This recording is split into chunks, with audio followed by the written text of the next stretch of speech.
girls মই মাজুলী পংকজ আজি মানে ঢেকীয়াখন আনিব আহিলোঁ শৰাই এখন দিবলৈ আগবঢ়াই আছোঁ মানে ডেকালে দিবলৈ আহিছোঁ চাওক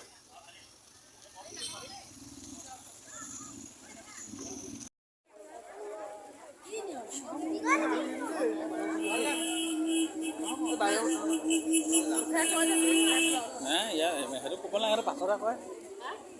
মাকৰ কোন লৈ